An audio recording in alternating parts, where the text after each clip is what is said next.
రాడ్లు పట్టారు, రాళ్ళు పట్టారు, ఆయుధాలు పట్టారు, కట్టెలు పట్టారు.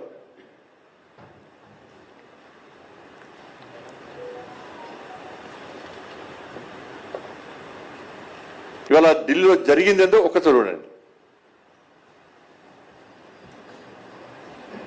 मैं तो राजा मोदी का भी गोली मार दो सही में, मैं तो मार दे दूंगी. मैं तो राजा मोदी का भी गोली मार दो सही में, मैं तो मार दे दूंगी. मतलब आप प्राइम मिनिस्टर के लिए ऐसी बात बोल रहे हो? मोदी को गोली मार कुछ हुआ भी है? 370 के प्रोटेक्शन जो हमें इस कॉन्स्टिट्यूशन इंटरनेट दिए थे, 370 के प्रोटेक्शन जो हमें इस कॉन्स्टिट्यूशन इंटरनेट दिए थे. बस नाम रहेगा अल्लाह का. सीता के पति का नाम ले लेके नीता के पति का काम कर रहे हैं. भगवान राम मंदिर और whatever इसमें, but it's just people don't know. मैं तो राजा मोदी का ఇవాళ ఇవన్నీ చూసిన తర్వాతనే పార్లమెంటు సాక్షిగా పార్లమెంట్లో చర్చ జరపడానికి సిద్ధం అని చెప్పి సాక్షాత్తు పార్లమెంటరీ వ్యవహార శాఖ మంత్రి ప్రకటించారు, మంత్రులు ప్రకటించారు. చర్చకు సిద్ధం అంటున్నాం. పార్లమెంట్లో చర్చిస్తే తప్ప వాస్తవాలు బయటికి వస్తే తప్ప ఒక నిర్ణయానికి రాలేము. కాబట్టి చర్చకు రండి అని చెప్పి ప్రభుత్వం చర్చలు జరుపుదామని చెప్పి పార్లమెంట్లో కోరితే కూడా ఇవాళ విపక్షాలు చర్చ జరిపే పరిస్థితులు. ఎందుకంటే చర్చ జరిపితే తీసుకోవాల్సిన చర్యలన్నీ తీసుకునే ప్రభుత్వం ఆల్రెడీ, వాళ్ళకి అవకాశం రాదు. కాబట్టి చర్చ జరపకుండా ఇవాళ రాద్ధాంతం చేసి 2 నెలలు ఏం మాట్లాడలే. పార్లమెంటు స్టార్ట్ అయినాకనే నీట్ అయిపోయింది, మళ్ళీ రీ ఎగ్జామ్ పెట్టారు, ఫలితాలు వచ్చినాయి, కౌన్సిలింగ్ స్టార్ట్ అవుతుంది.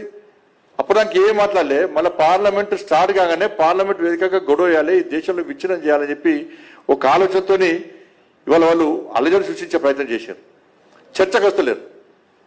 సాక్షాత్ ప్రధానమంత్రి గారు ట్వీట్ చేశారు, వీడియో రిలీజ్ చేశారు.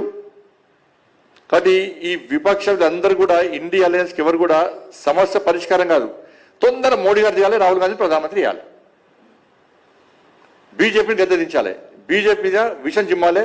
ఈ దేశంలో ప్రజల లోపల యువత లోపల తప్పుడు ఆలోచనలు తయారు అని చెప్పి ఒక దుర్మార్గమైన ఆలోచనతోని ఇలా విధ్వంసం సృష్టించే ప్రయత్నం ఇలా విపక్షాలు చేస్తున్నాయి. అందుకే ప్రధానమంత్రి రాజీనామా వేయాలి అవి అంటున్నారు. ఇవాళ నాకు తెలిసి దేశంలో పేపర్ లీక్ అని రాష్ట్రం లేదు, ఉంటే ఒకటి ఉండొచ్చు. యూపీ హయాంలో 72 సార్లు పేపర్ లీక్ అయినాయి, 72 టైమ్స్. మరి ఆ రోజు మన్మోహన్ సింగ్ గారు రాజీనామా చేయాలి, ఆ రోజు విద్యాశాఖ మంత్రి రాజీనామా చేయాలి. ఇలా రాజస్థాన్లో అశోక్ గెహ్లోట్ సీఎం ఉన్నప్పుడు 18 సార్లు పేపర్ లీక్ అయింది, 18 టైమ్స్. 21 టైమ్స్ ఎగ్జామ్స్ పెడితే 18 టైమ్స్ పేపర్ లీక్ అయింది రాజస్థాన్లో కాంగ్రెస్ పార్టీ ప్రభుత్వంలో. మరి ఆ రోజు ప్రధానమంత్రి రాజీనామా చేయాలి, అశోక్ గెహ్లోట్ రాజీనామా చేయాలి. ఆ రోజు ఇదే రాహుల్ గాంధీ గారు, ఇదే ప్రియాంక గాంధీ గారు ఏమన్నారు ఒకసారి చూడండి. 18 టైమ్స్ లీక్ అయితే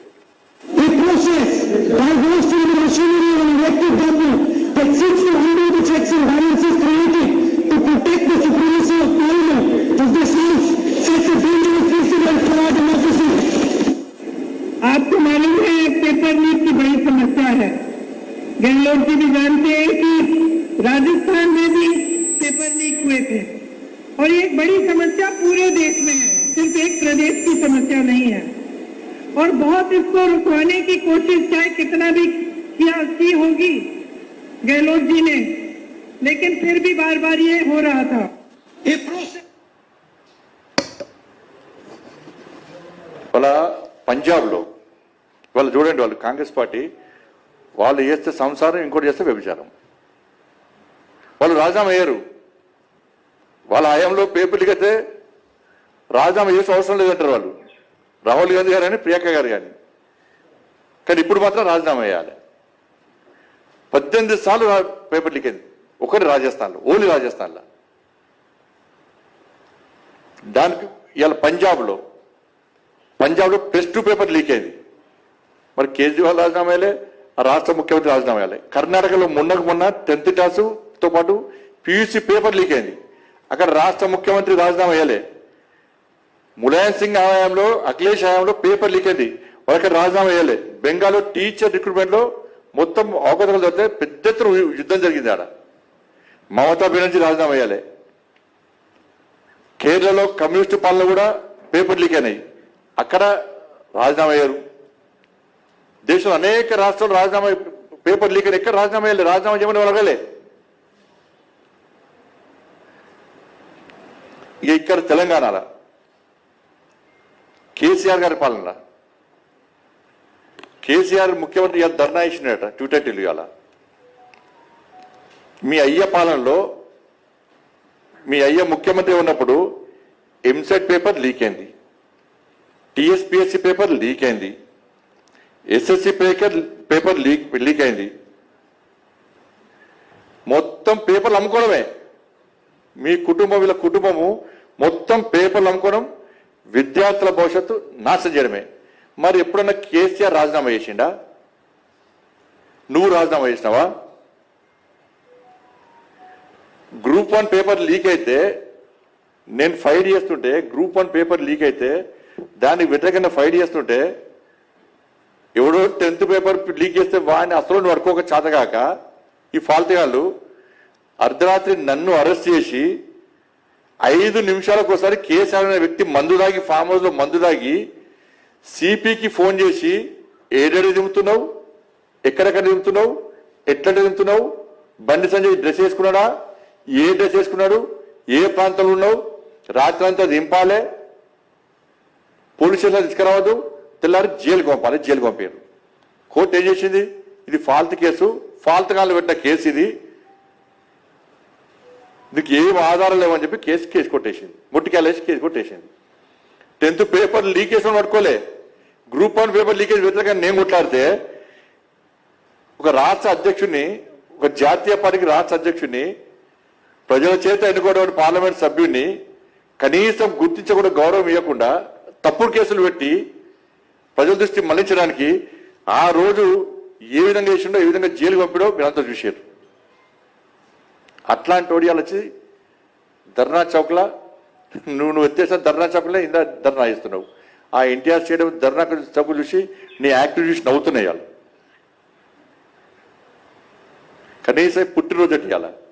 ఆ పుట్టినరోజున కనీసం అబద్ధాలు ఆడకుండా పుట్టినరోజు ఎందుకు చేసుకుంటామన్నా మనం? ఈ ఒక్కరోజున మంచిగా ఉండరా, ఈ ఒక్కరోజున దేవుని మొక్కరా, ఈ ఒక్కరోజు అబద్ధాలు ఆడక, ఇవాళ అబద్ధాలు ఆడకుంటే ఈ జీవితాంతం, ఈ సంవత్సరం అంతా అబద్ధాలు ఆడడానికి ఇవాళ మొత్తం అబద్ధాలు ఆడాడు అంటే జీవితాంతం అబద్ధాలు ఆడతారు. ఇవాళ నోరే అబద్ధాలు, ఆ కుటుంబమే అబద్ధాల కుటుంబం.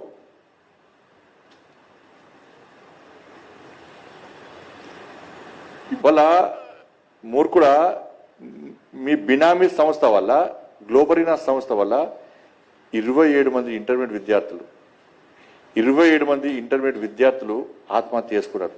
ఇదే తెలంగాణలో. నేను చాలా మంది విద్యార్థుల శివాల దగ్గరికి పోయాను. నేను ఏమన్నావు అప్పుడు?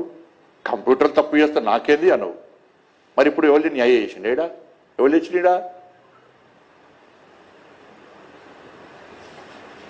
గ్లోబరీ అనేటువంటి మూర్ఖ సంస్థ వల్ల, మీ బినామీ సంస్థ వల్ల 27 మంది విద్యార్థులు ఆత్మహత్య, పసిపిల్లలు ఆత్మహత్య చేసుకున్నట్టు సిగ్గులేదు? వాళ్ళు కూడా జడ్జి ఎప్పుడు?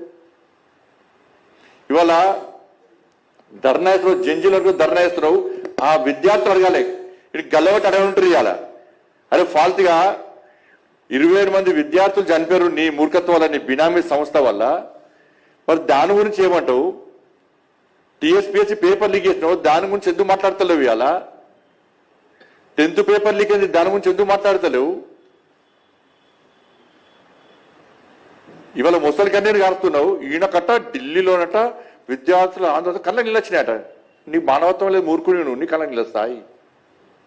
ఢిల్లీలో ఆందోళన కళ్ళ నిలచిన బాధ అనిపించిందట.